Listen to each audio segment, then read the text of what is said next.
Like I said, welcome to it. Thanks for the introduction. So Michael Hill, Business Development Manager at TPASS England. Business Development Manager covers a whole multitude of things, but a little bit about me is I've been in the socialising sector for over 30 years. I used to be a service engineer for a heating company, heat management company back in the 90s, which took me all over the country. But I came to engagement around 2000. Well, it wasn't around, it was definitely 2000. I remember it well. And I've been doing engagement ever since then for a number of housing associations and local authorities. But been with TPASS doing this role as Business Development Manager since 2019. So a lot of things that I've been doing most recently is around developing standards, tenant standards, and as well as contractor standards. And then most recently, this last 18 months, I've been working on the building safety bill and resident engagement around that. So I've been doing lots of development around that for TPASS. So that's a little bit about me. I think this is going to be a really interesting session. I hope. I hope I'm not going to.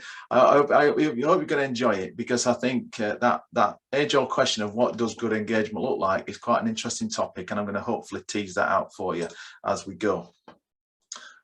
So just a little bit about TPASS. If you don't know, we're not-for-profit tenant engagement organisation. Been going since the mid to late 80s. Membership organisation. Nearly 270 socialising landlords are our members now, covering just over 3.2 million social housing tenancies. So very large coverage. They don't all turn up to webinars, just so we're clear on that. That would be a management challenge, that one would be, but never mind. But we've got a growing list of commercial organisations that we're partnering up as well to try and bring together and bring into the conversations. So as I just said, we developed national tenant engagement standards, and they're on our website, so you can have a look at those. So the link at the bottom, if you go into that, you'll be able to get a copy of our standards if you haven't seen them. They're free to the sector.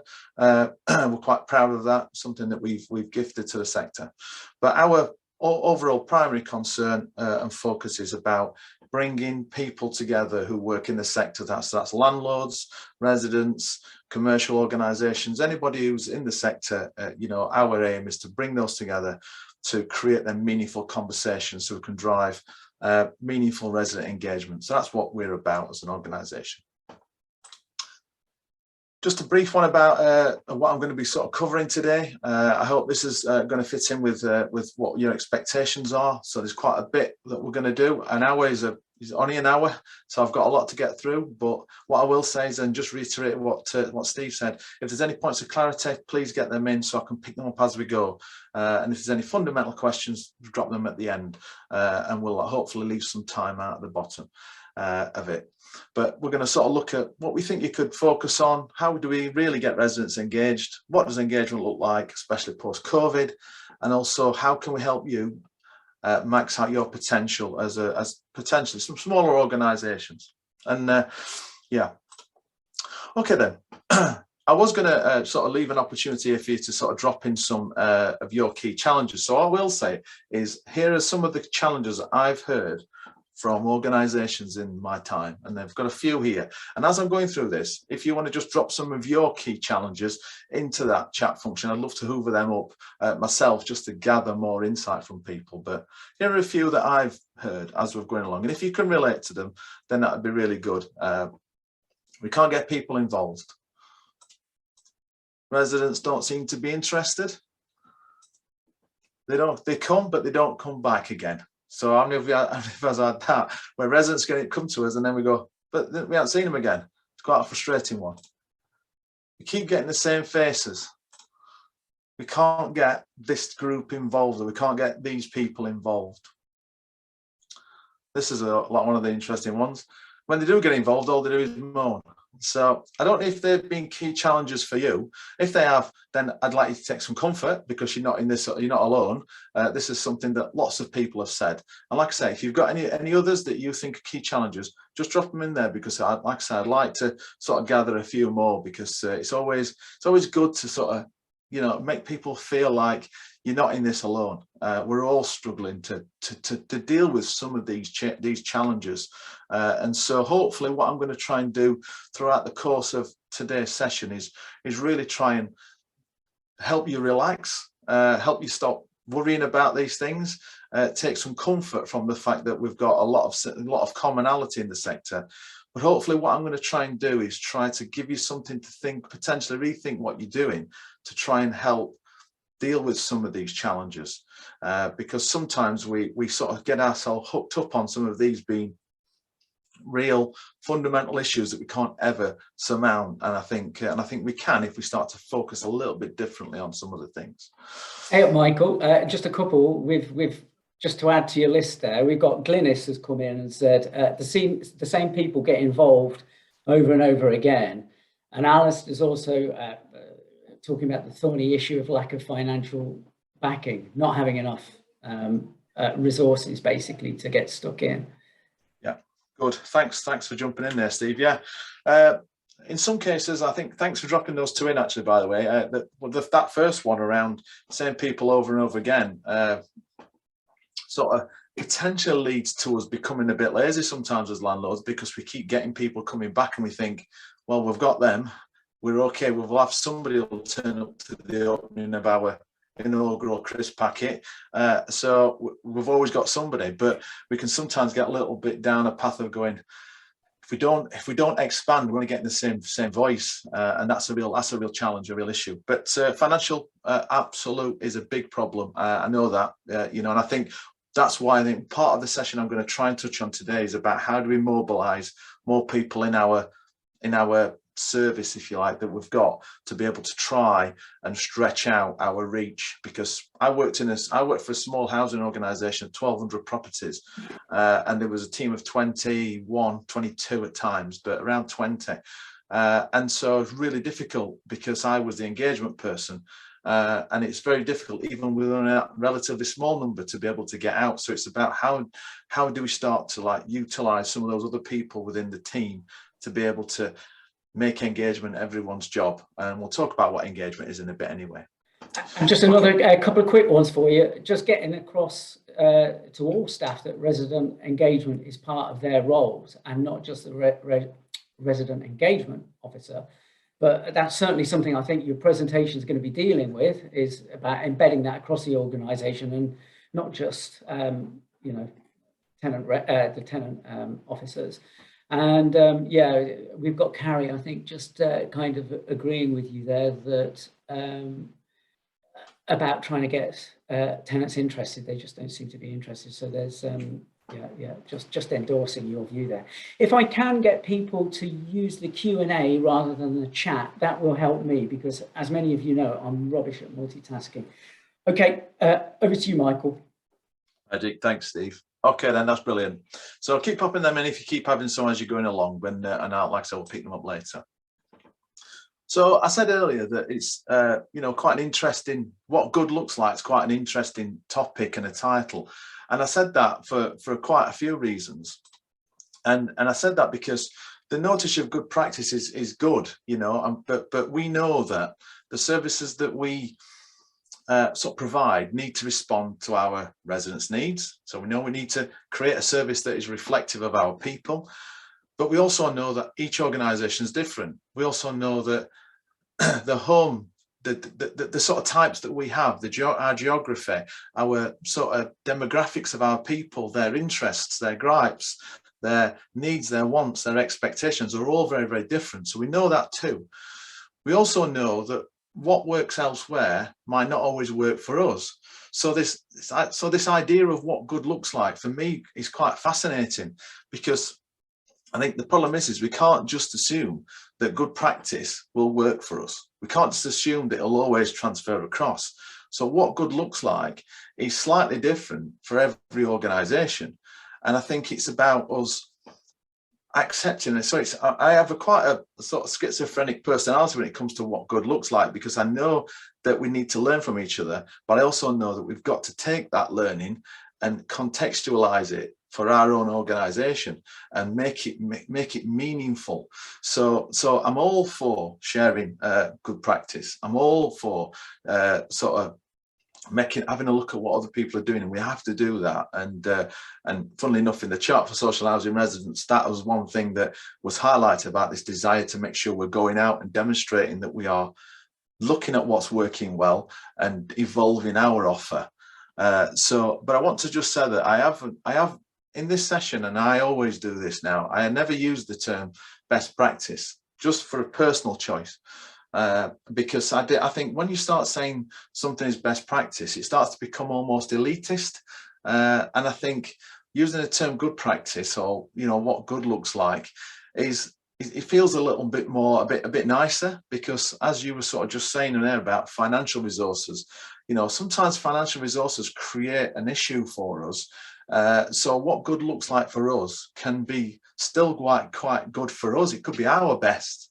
And I think we need to sort of trust that and respect that, but not, if we're not the best in class, that might just not be our fault. It's because of, sometimes it's resources, sometimes it's just the organization. So I don't use that term. I like to use good practice, because I think, but again, I don't, it's just a little bugbear and a soapbox moment of mine. I don't know, but I hope you sort of get where I'm going. So what I want you to just take from it is you don't have to be best. You just have to be really good for you and what you are as an organization. I think we beat ourselves up a little bit trying to be the leaders, when actually we can only be as good as we can be based on our own context. So I find this a really interesting topic, and hopefully we'll tease a bit more out as we go. So okay, cool. I'll get off my soapbox and stand a bit lower.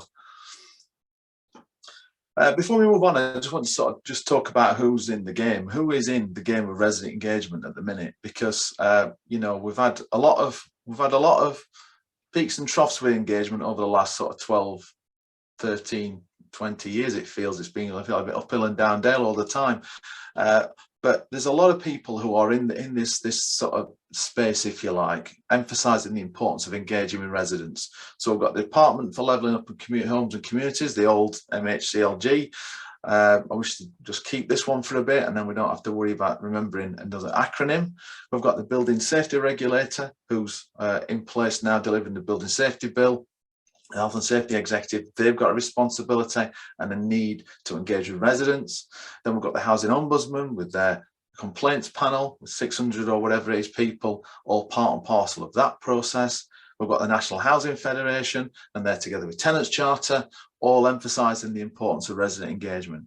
And then there's a whole host of other organisations like TPASS, like Tarot, like Northern Housing Consortium, like Tarot Trust, and a number of others who are all in the space, all wanting to sort of and emphasise the importance of resident engagement. And I think it's quite an interesting space, but it can be quite a confusing space for residents, definitely, because, and us as organisations, I suppose, because and use organisations, should I say, because there's all these different organisations, all with slightly different expectations. But fortunately, I think if we took a broad brush, I think we'd be able to see a lot of commonality across it. And that's what I'm going to touch about on the next slide, because I think this is really the crux of what we see as being the important things that are on the top table. This is what I've termed it, what the regulators want to see, but it's what those faces, those noises in the space from government and down.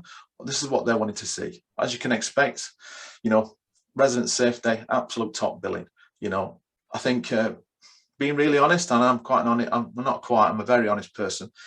Been in engagement for 20 years, I can tell you now, 5 years ago, resident engagement was as poor as it could have been. It was as low as a snake's belly in terms of importance in lots of organisations and in the sector. It was a very tokenistic activity, and there was a lot of poor practice going on.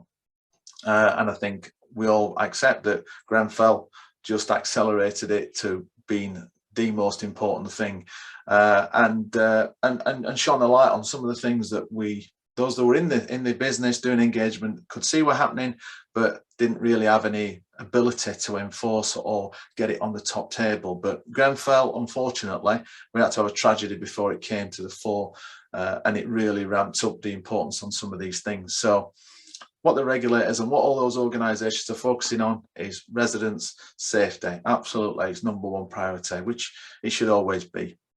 But we're also seeing this sort of real transparency and accountability agenda, and in the Charter for Social Housing Residents, we're seeing this nominated person for compliance. So really getting people out of organisations and lifting them up and saying, right, who's responsible for delivering this? Let's get them in a place where we can they're visible, if you like.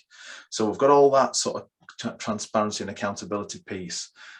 Residents at the heart of the business. It's a twee statement, and I see it a lot. You know, you can be whatever you want it to be, but residents being an important part of that business is where I see it, and where the sector's seeing it. They all talk about being at the heart, and I don't care much for them statements. I just want to see some evidence of it. I don't want to see words. I want to see evidence of what that means to you.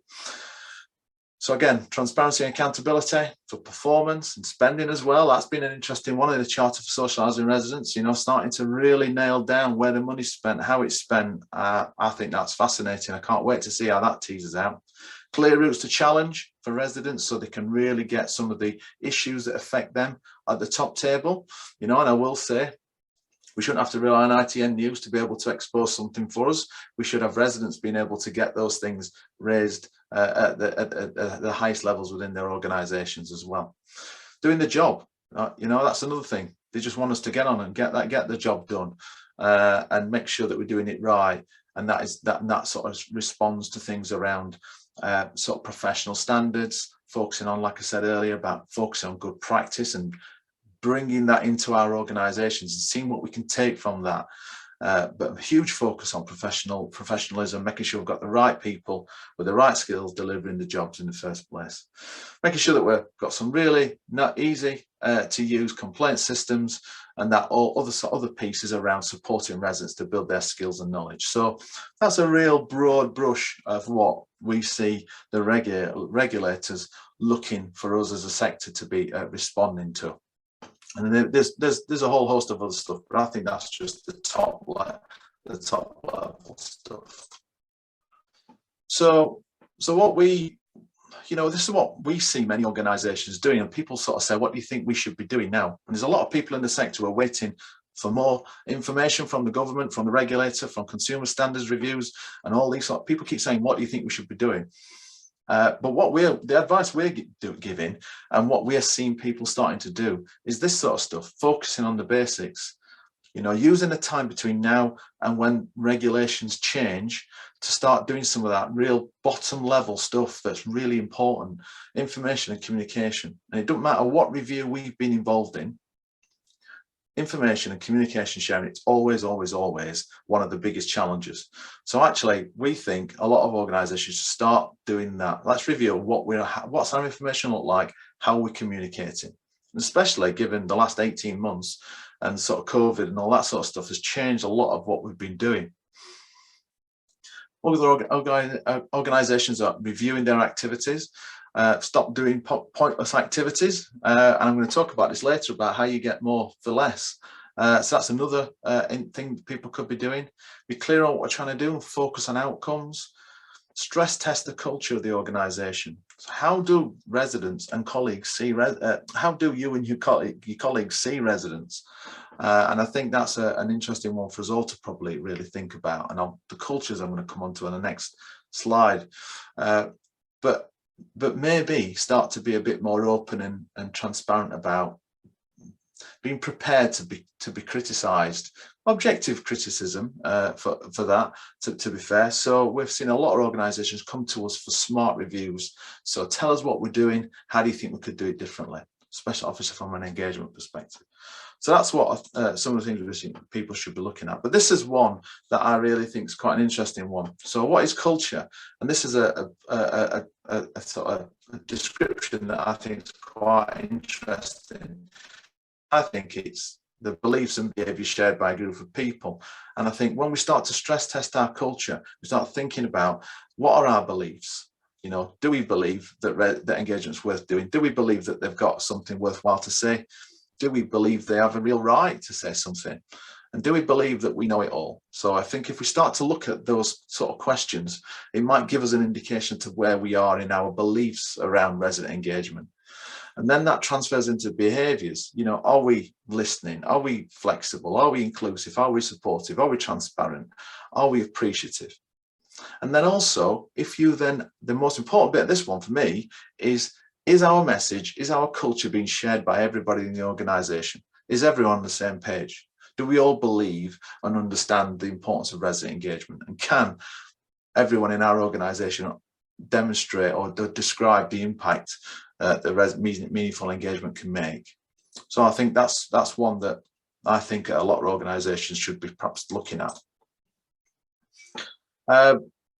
Next thing is, I said earlier about, you know, stop doing pointless activities. I did a session a couple of years ago around, you know, getting more for less. And this strange notion of actually reducing our activities to actually get more impact out of them. Because what I see a lot in the sector is people doing stuff, doing lots and lots of different activities, but not having a clear awareness of what you're actually trying to achieve from it. So we involve people in things when we're not really clear on what the outcomes are. So actually, if we stop doing lots of stuff and be really impactful in what we're trying to do, so getting activities and setting activities up that have got some real meaning to residents, then actually we might find more people will come to us, because sometimes it's about making sure that we're doing something that matters to them rather than doing something that matters to us. So as an organisations, we spend a lot of time doing activities that we need to do, reviewing our lettings policy, reviewing our strategy, reviewing this. And actually, in some ways, it doesn't matter to residents. It's not really something that floats the boat. So actually, we still need to do some things, but I think we just need to start working out what are the outcomes we're looking for. So when we focus on the outcomes, we start to be a bit more impactful. And actually, we could probably spend more time using things like task and finish groups, and chip-in type activities where people just get involved and then walk away. And then it takes pressure off us as an organisation to have a consistent activity. We can just get people in on topic-specific stuff and then let them go away. And then we've come in for a small predetermined length of time, do your dues, and then everyone goes away and you've got some clear outcomes from it. So being very project focused, project sort of management focused really in that. Sometimes we need to stop doing those very long-winded, you know, for groups that we have forever and ever and ever. Our residents forum has been going for 20 years. Yeah, well, has it actually ever done anything? Has it done anything meaningful? You need to ask yourself some real heartfelt questions, because you might be better just doing 2 focus groups every year or 2 task and finish projects. You might get more out of that than what you were doing before. But information sharing, I keep reiterating this in every session I do. Information sharing, I'm telling you stuff you know, but we've got to keep focusing on information. I think the other thing that's going to help us and help you hopefully is having a better understanding of our residents. And I know that we're very data rich. We're very data rich as a sector. We've got lots and lots of stuff coming in, but actually it's what that data tells us. And I think one of the things we have to potentially look at is what gaps do we have? What does the information that we have tell us about our residents potentially? Because interestingly enough, somebody was saying the other day to me that they're starting to look at their lack of contact as being a reason to contact residents.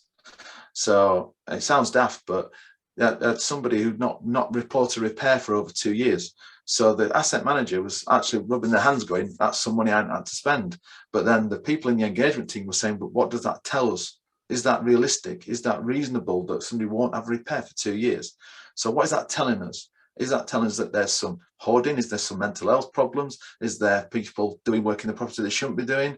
There's a reason to contact and be in touch. So better understanding our residents, look where our gaps are. So went off a slight tangent there, but I just thought that was quite an interesting one, that one. But once we understand our residents and we start to understand what their interests, their hopes, fears, expectations are, then we stand a better chance of being able to connect to them and actually find something that's important to them. And one of the things I've been talking about is taking data and taking that base data that we have a lot of and transferring that into what I call community insight. And that is by using those 4 statements there, the who, what, where, and when. So the who is that basic data that you've got, but the what, where, and when are the things that, what do our residents do?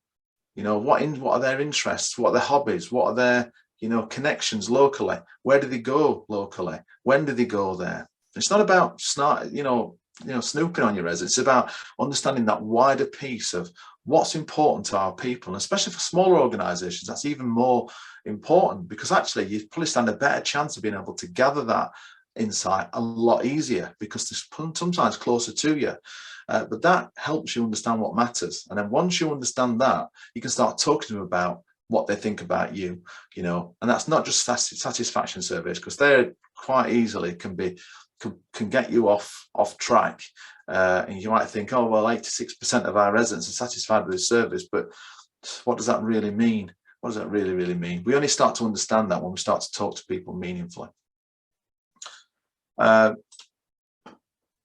want to just go on to resident engagement and what is resident engagement, because a lot of people think, and resident engagement is sort of people around a table, and actually it's just a catch-all statement, resident engagement, because resident engagement covers all those things there and many more. It is just anything and everywhere where we have an interaction with people. That is resident engagement, and resident engagement goes through the spectrum of involvement, and so that's for us. People say, how do we get people engaged? Well, actually, they're reading a newsletter engaged. Then reading something and knowing what to do with it is being engaged. It doesn't have to be sat around a table with you or coming and getting part of a co-creation session or whatever. There's a whole host of ways that we can engage people. And the next slide is one that I want to sort of focus a little bit on, because this is part of a project that we did, a behavioural insights project, which is not important, but it's this new way of defining the resident engagement spectrum that we think is quite intuitive, and it's based on it's a pyramid, but it's not hierarchical.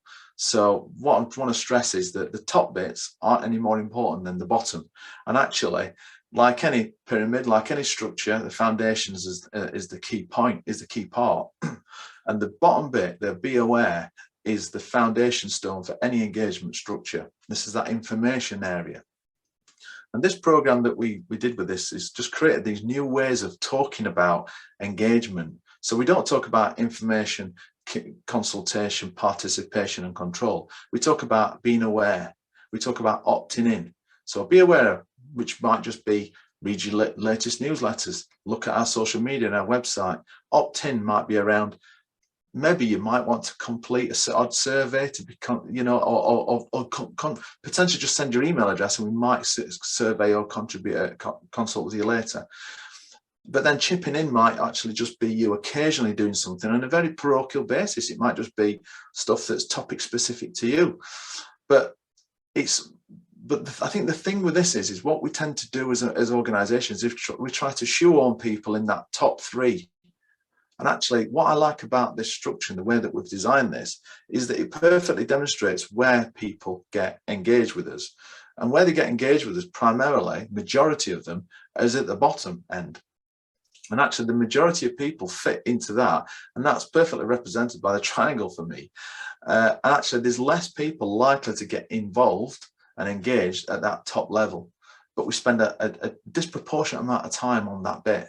And we don't spend enough time on the bottom bit.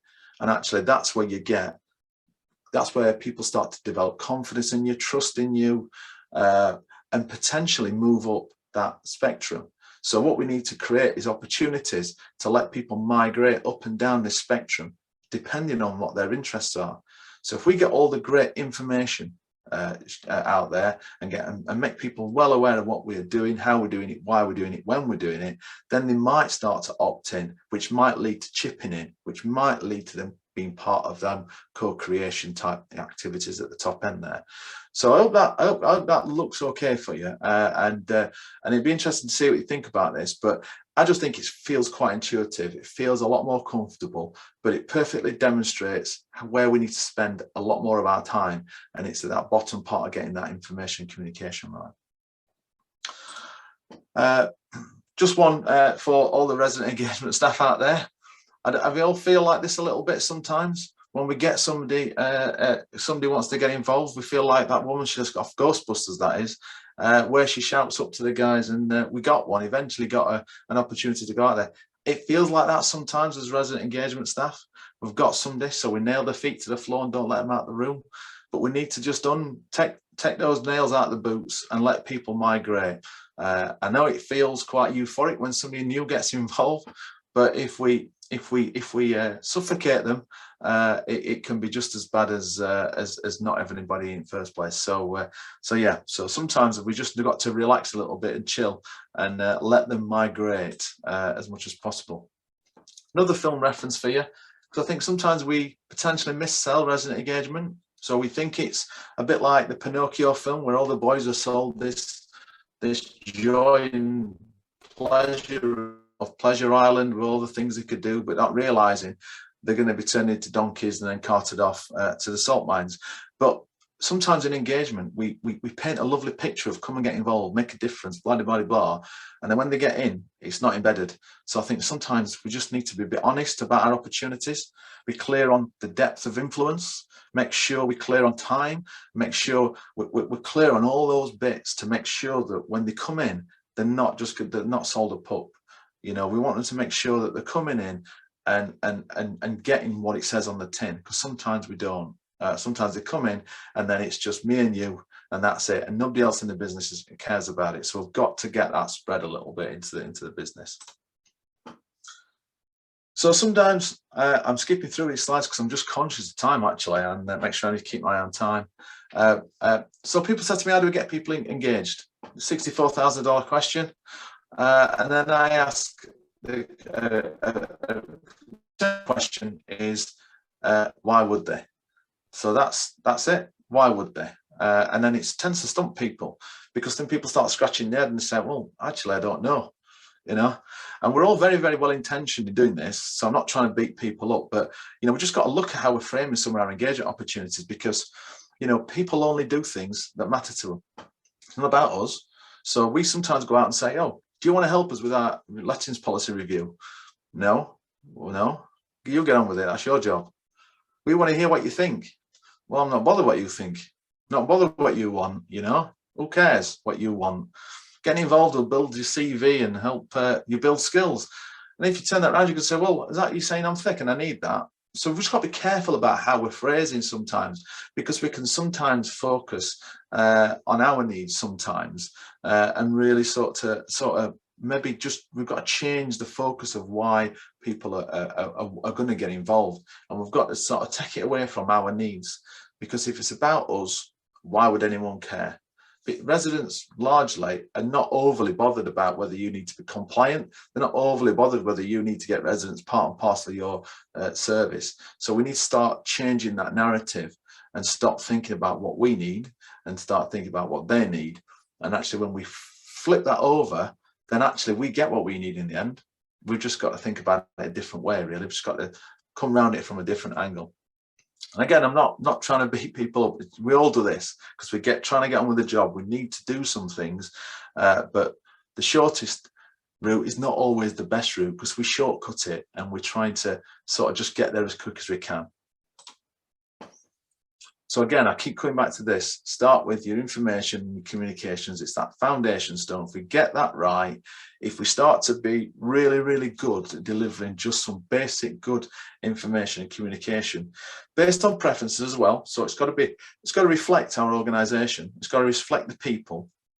And then we can start to sort of really, really start to develop something in the residents, because if we can communicate on things that matter, so it could be about accountability, service improvement, could be about social impact, it could be about making a difference to residents. So again, we're switching this framing around. Maybe it's about showing that we're compliant and we're competent.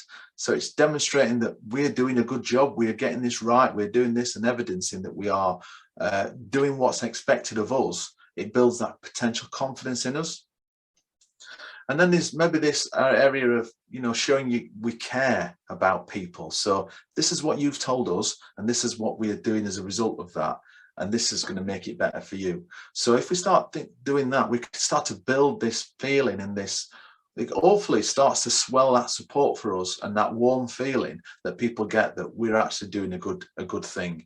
And maybe we can start to like, you know, encouraging that feedback, keeping the door open for dialogue and not shutting stuff down.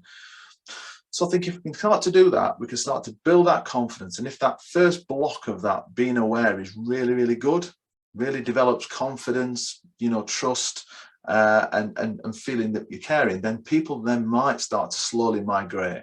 And I think and it's a slow burner. I know sometimes it is, but that's the first line. I think just looking at generic resident engagement, I think when we break it all down, we start thinking about generic resident engagement, generally, all our engagement focuses on these three pillars. We call them three pillars, really, three areas. It's around improving services, demonstrating we're doing our job, being open for challenge, and making impact on people. And when we actually think about this, who doesn't want to see an improvement in service that we receive? We all want to see that, don't we? Who doesn't necessarily want to see, you know, and be given the opportunity to see how the money that we're spending is being spent? And, you know, it's very, you know, it's very unlikely that people are interested in on things that impact people and place, especially with smaller organizations that are really quite smaller communities. So I think when we look at it, there's areas there that can give us something that can start tapping this question of how do we get people involved? Because it's about focusing on some of the things that we're trying to do.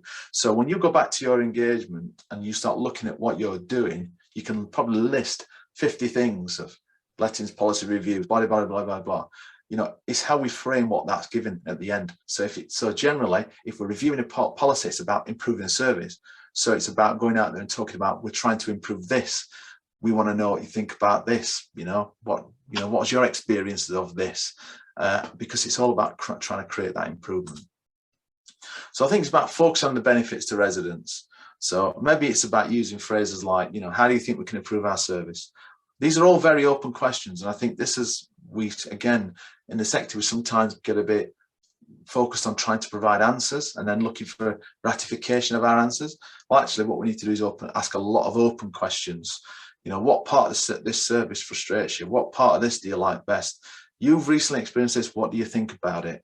You know, and allow people to come and go on topic specific. And I think that stands a better chance, especially for smaller organizations with less resources, to do something really impactful and then let it go, create some good outcomes from it, do something with that, and then move on.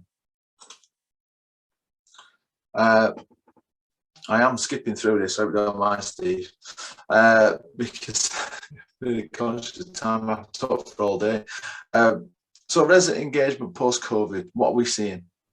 We're seeing quite a lot of people, what we term re-engineering engagement. As I said earlier, people are starting to just take a pause, draw a line and saying, where are we? What do we think this could look like going forward? Because we've seen engagement as in this last 18 months has gone huge for a lot of organizations in terms of increasing their reach.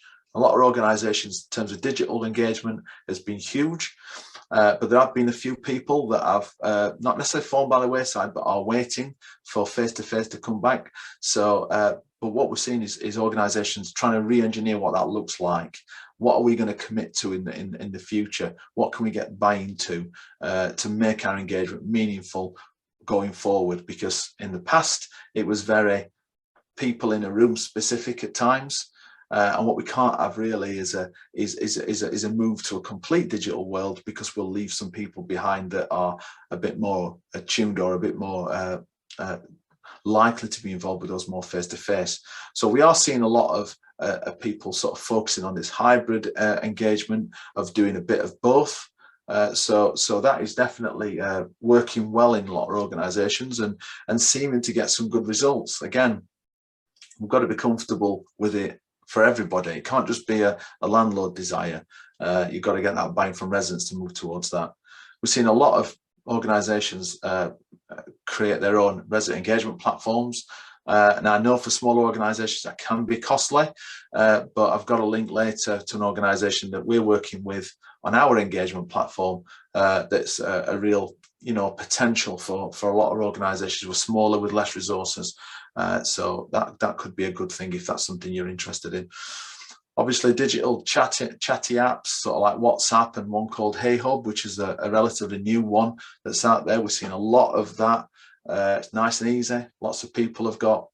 I think one of the things that we've been demonstrated in COVID times is that a lot of people are more connected than we believed they were. So that's given us some confidence as a sector that we can actually move to some digital solutions. And actually, we are seeing a lot of people moving to out of hours type activities. I think because we've got digital facilities, it's making that easier. So staff are working flexibly. So they are changing sometimes. So sometimes they're not coming in until, or coming in, they're not switching on in the spare room until like, lunchtime, and working till 8 and catching an evening meeting for people. So that's definitely happening. So that's been quite good. So I suppose, again, COVID has given us that bit of flexibility to think about what our working day looks like. So we've seen quite a bit of that.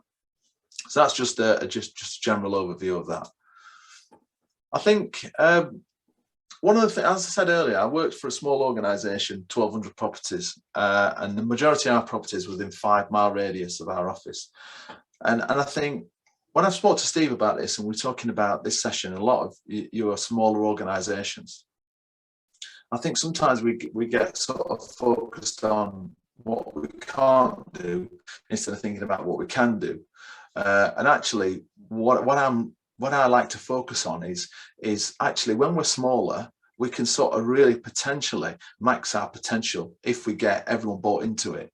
And the sort of picture, I like that, the particular picture, because it's my interpretation of creating a funnel of information. So when I worked in that small organisation, I tried my best. Didn't work perfectly, I'll be absolutely honest with you, because of some of the red tape in the organisation, even for a small organisation. But it's about trying to sit beneath that funnel of information, because actually when we're smaller, we actually have got these smaller teams, we're close to the residents, we can get our fingers in so many different pies, whether that be repairs. So I sat here, the repairs sort of coordinator sat literally 6-7 feet away from me, and then there was the design and development person who was sat 15 feet that way. We're closer to these people, we can get involved in all these things, which is a blessing at times and also a potential curse, especially for a small organization, because you can get dragged in. But at least it gives you the opportunity to start to centralize some of these things and pull in pull in some of the insights from these people, because we can hear what's going off on a daily basis. So when I was sat in that room, I know it's difficult now in COVID times, we're not all in the same room, but when you're there, you can hear everything that's going off. You can sense what's going off. You can start to, interject, if you like, and start to influence people who are having those points of contact that aren't necessarily bought into the whole ethos of the organisation. You can start to control that a little bit. So I think there are some benefits if we think about them and start to focus on what we can do rather than what we can't do.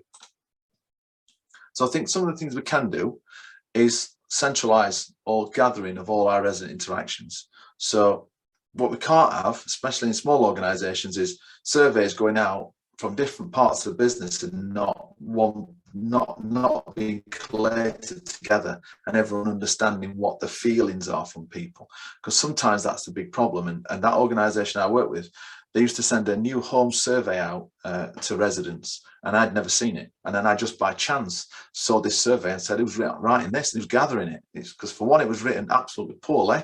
No criticism of the person, that's not their job, but it wasn't anywhere near me. I weren't getting any feedback, so I weren't being able to gather any of these insights to be able to start to talk to people and develop relationships.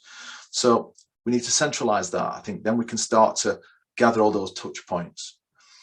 We need to start looking at how do we have sessions with, can we have sessions with call handlers, people who are taking calls, who are regularly in contact with our residents, because they have a huge opportunity to engage with our residents in so many different ways.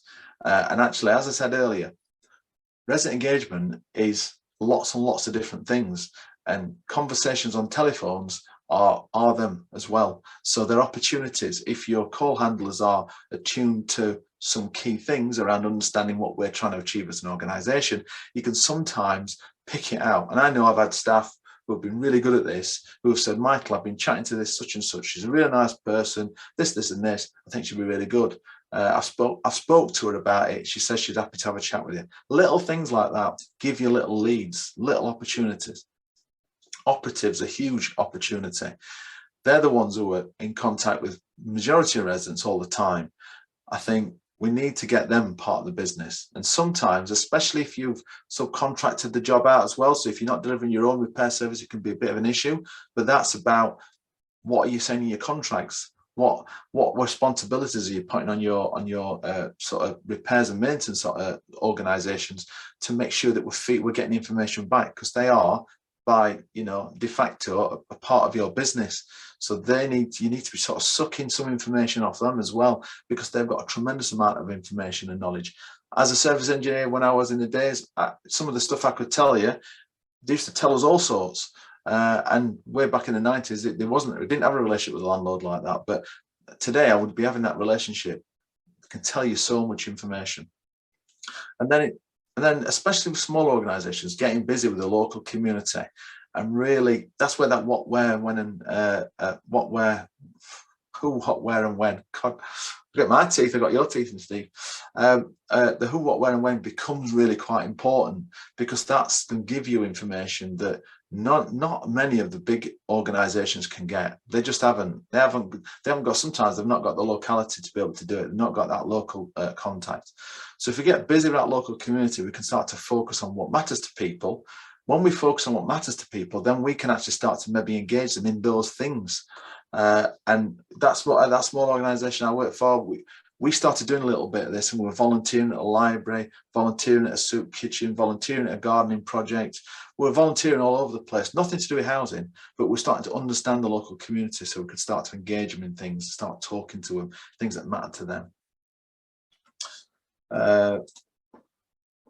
So people are always looking for, what can we use? Well, what is cost-effective engagement? What tools can we use? Because we have got some resource challenges for smaller organisations, but there are a lot of things that don't cost a lot of stuff if we can get it. If we get the basics right, I suppose. And if we get some of these right, then actually we've got a good sounding, we've got a good base level position to start from. So websites and newsletters. I mean, I don't know many organisations these days who print a newsletter. And printing of the newsletter always was the issue, the cost issue. So the printing and the postage. So a lot of organisations now are not doing a physical newsletter; it's a digital thing. And there's lots of tools on the websites for organisations to create their own. It doesn't have to be the best looking newsletter in the world. It just has some really good information in it, and there's some great things on the web to create newsletters. Michael, I'm just flagging that we just got about 10 minutes. Yeah.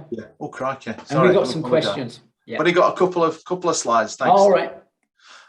So there's some really good stuff here, and as I said, some wider solutions there. Powtoon, Hey Hub, Tenants.net. Give that a look. They're a really cost-effective engagement platform. I know the person there, so if you want to contact, if you've looked at that, let me know, and I'll put you in touch. Gridizen are one that are a sort of a CRM system with an engagement channel on, so that's a really good one. So there's some stuff here that don't cost, and a lot of them are freemium products, so they've got free bits and then potential paid bits. So there's some really good stuff. And the Wellbeing Wednesday one, I will just say this, Wellbeing Wednesday comes from a campaign from a small organisation who was looking to digitally engage with its residents, and they were using Facebook to do posts with hashtags Wellbeing Wednesday, Test It Tuesday for testing fire alarms and things like that, Safety Saturday. So there's simple things we can do to try and get conversations with people going. But that's just some simple stuff. As I said before, that one of the things that I really like is that if we can start to engage with communities in a simple way, we can actually start to develop stuff that's really quite meaningful. So, I've always been a big believer in sticking a gazebo on the end of a street with some flasks of tea, water, coffee, biscuits and fruit, and people migrate to you and start talking to you. So I've always been a believer of that. Very cost effective, doesn't take a lot of money to do, just takes a bit of effort. Don't knock in. I don't think we should underestimate that. Even now, some of the big organizations are doing a lot of this because they need to connect with people. And I think with some of this basic old-fashioned housing management techniques really work quite well, especially when we're smaller. And like I said, some of the community volunteering can be quite useful as well. Getting out there, working with people and just doing stuff that matters to them. It builds that confidence and trust in you as an organisation. I have skipped through that really quick, Steve. So, and I've still took up too much time, but I'm going to stop sharing, and then we can see what questions we've got.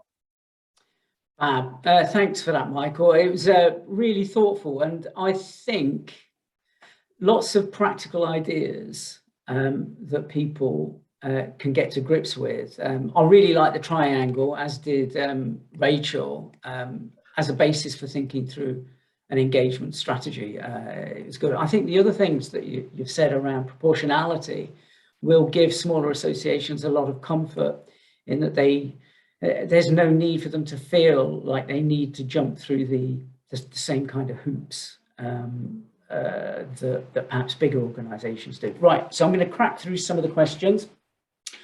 I think Helen and Karen's questions are part and parcel of the same thing. And this goes back to sort of your issue about some of the problems that you have with engagement. And this is where you get, say, your engaged tenants are using the forum or whatever to circumvent your normal communication channels or structures. Or in Karen's case, she's saying those residents are kind of using it to promote their own issues rather than represent the others. So any bright ideas? I think, I mean, I've always been a believer in being really honest and having adult conversations with people. And I think I've come across it quite a few times, and I've always been very, very clear with residents and said, listen, that's not for that. If that's what you're coming to do, then this is not the space for you, because actually in some ways you're worse off having those, because if you have those people there, what it does is it frustrates staff, because staff just know that all they're doing is they're there because they're trying to force their own agenda.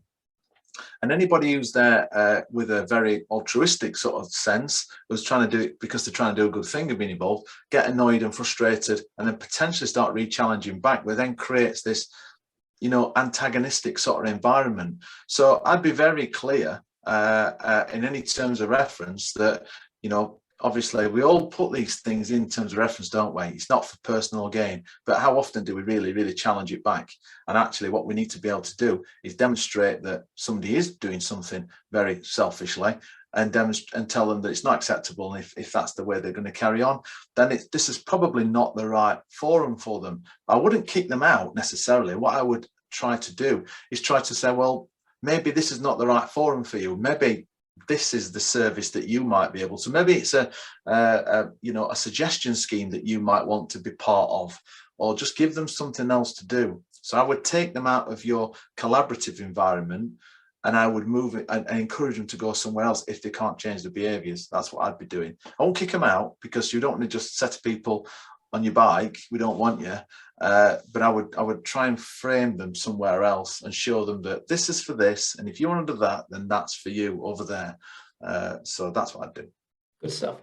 And from Rachel, just talking about current good practice, not best practice, of course, is just about getting the voice heard at board level. You know, you can go, you can have board members, or you can have a separate committee that feeds into the board. And I guess there are other mechanisms as well. What are you seeing? What do you think is best? Interesting one, because I have different views on residents on boards than a lot of people, and this is a personal view. This is not a TPASS view. What I see, and all I'm going to reflect is on what I see. And sometimes I see residents on boards when there's only one, when they're in a group of 8 or 9 or 10 or 11, or so even 2 with 8, 9, 10 or 11. When they go in that room, they have to take their tenant. They've still got a tenant hat on, but they've got a board member hat on. And it's a responsibility to be a board member. And so they have to sometimes take decisions that them individual as a resident may not necessarily be comfortable with, but it's because they're a board member.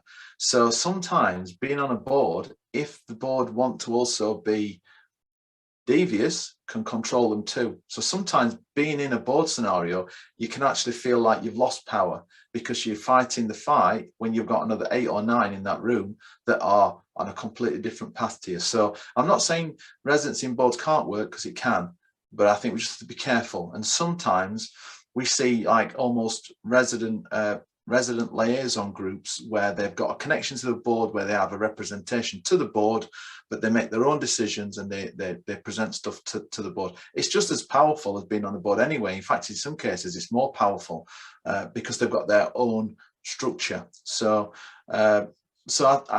yeah, I think it can work, but I'm always a bit wary. And people said, I was in a training session a couple of years ago, and this guy said to me, we have real power, Michael. I'm on the board. And I said, that's cool. I'm really pleased. I'm really pleased for you.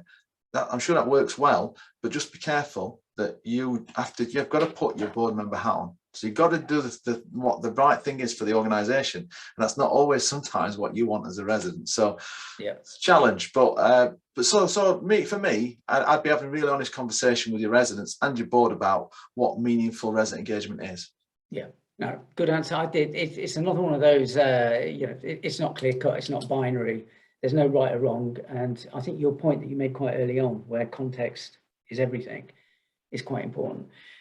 Just picking up your reference to more for less, about, narrowing things down and just focusing and not trying to do too many things.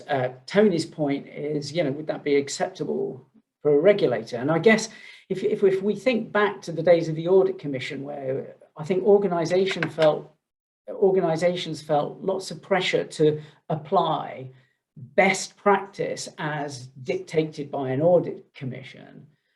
So what's your thinking on that? I think, obviously we're seeing a review of consumer standards, so we'll see what that looks like when that comes out. So we don't know what that's going to be, but I'll be very surprised if it becomes prescriptive. And like I said, back to the days of Audit Commission and everybody having to almost do the same thing and just tick the box of, have you got a group for this? Have you got a group for that? Have you got a group for the other? And I think if you were to stand in front of the regulator and say, look, this is how our organisation works, this is how we can demonstrate that residents have been part of the decisions that affect them, then I don't think the regulator will give a damn as to how you've done it, as long as it's been meaningful and it's been, and it's sort of, auditable, if you like, an auditable trail. So that's why I'm very a big advocate of task and finish type groups, because you can get people involved in very topic specific stuff. And like they say, people often say, how do you get people involved when they're not interested? Well, if we find stuff that's interests them and involve them in that, and we've got to tie it to our business, obviously, but actually if we can do that and then let people go, the regulator won't.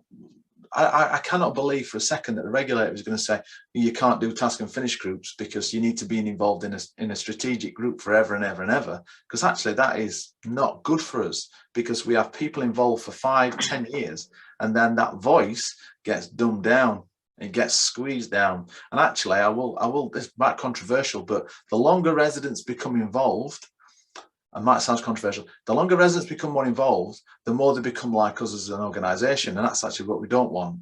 We want them to constantly challenge us, and when they start to behave like us, we need to find them something else to do, because actually they're not challenging us.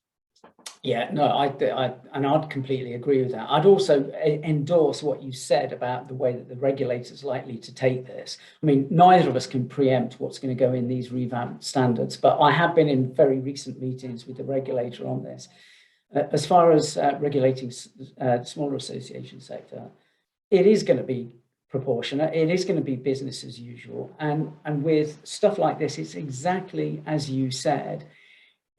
They're not looking for any specific answer or any specific models. They're looking for boards and exec teams that can show that they've really thought about this, they really understand their context, and they've had some kind of dialogue with their tenants to determine the kind of structures and methods that are appropriate for their organisation. So yeah, I'd simply endorse that.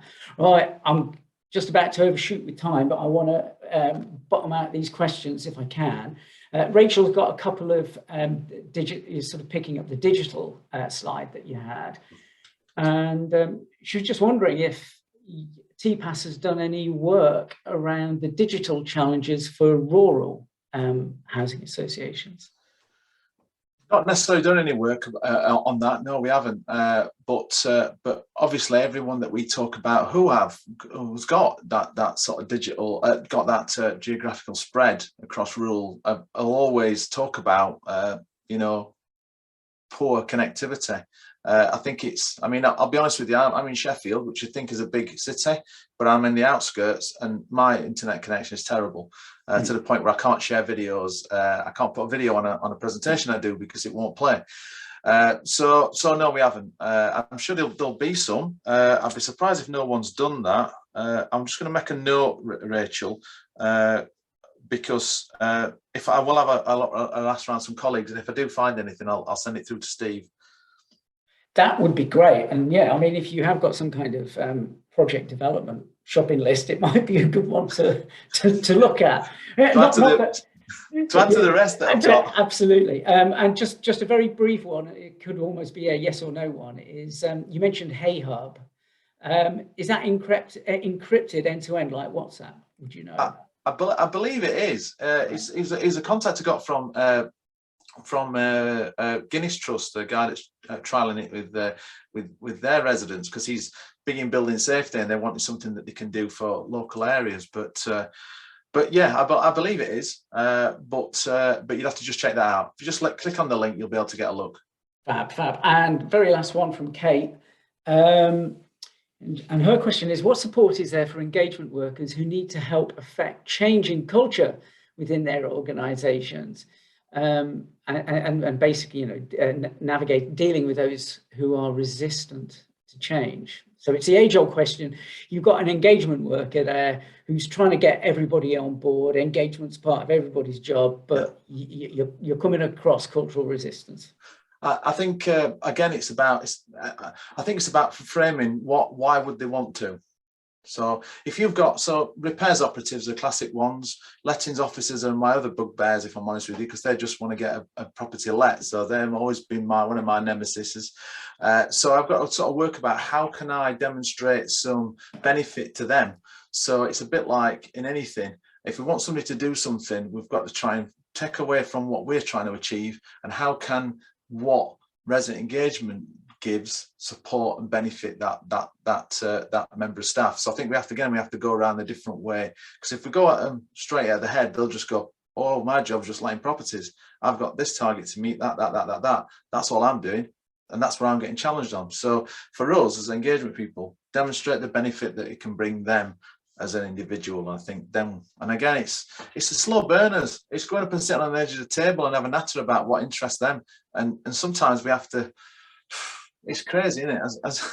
It's mad, because we know that engaging residents is a big part of what we need to do as a sector, but some of those little gatekeepers in the organisations can completely smash any plans that we have and any wonderful ideas.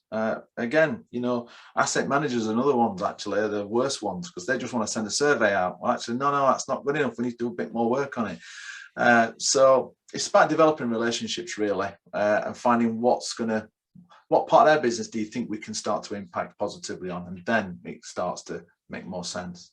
Yeah, well, it's a tough one. It's really hard. But I guess your answer is again, sell the benefits, just like you sell the benefits to tenants, and that's why we've got you on, because, you know, my answer to that would be performance manage them, make them do it.